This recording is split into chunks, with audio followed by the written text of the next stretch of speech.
Wait. Now.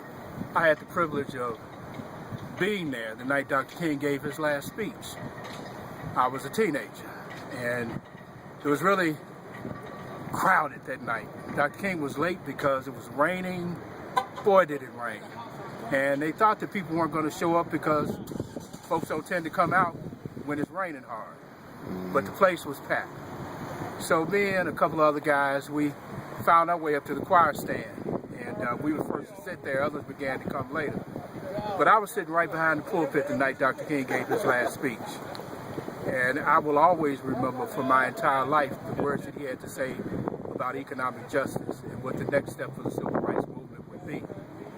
And the Poor People's Campaign that was supposed to happen next, what Dr. King had organized, he had Cesar Chavez with the Mexican-American farm workers, he had white groups from Appalachia, he had Russell Means with AIM, the American Indian Movement. He had America, all of America's poor together, getting ready to march on Washington and talk about economic justice. So, but I will never forget that. And whenever I come to Lorraine Motel, I remember that I was only a few blocks away the day that he got shot. After hearing his last speech, I was standing in front of the Clayton Temple when Reverend Harold Millbrook, who was Ben Hook's former assistant pastor, came out and said Dr. King had been shot. We all jumped to Dr. H. Ralph Jackson's suicide door continental and shot around here, and they stopped us. There were roadblocks up so quickly. They stopped us, and they wouldn't let any teenagers get this close. So only those that were obviously adults were able to come all the way over here. But even now, there's a certain level of sadness in my heart about that.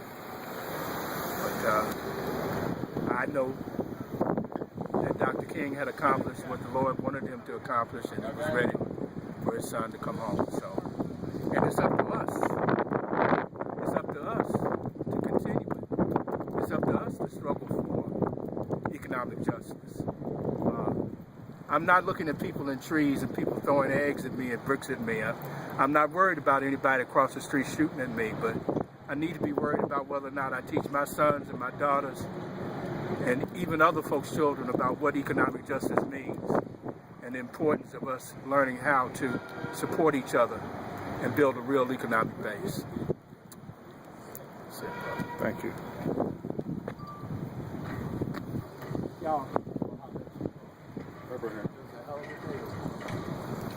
The people in the picture that they had in Ebony magazine, you remember?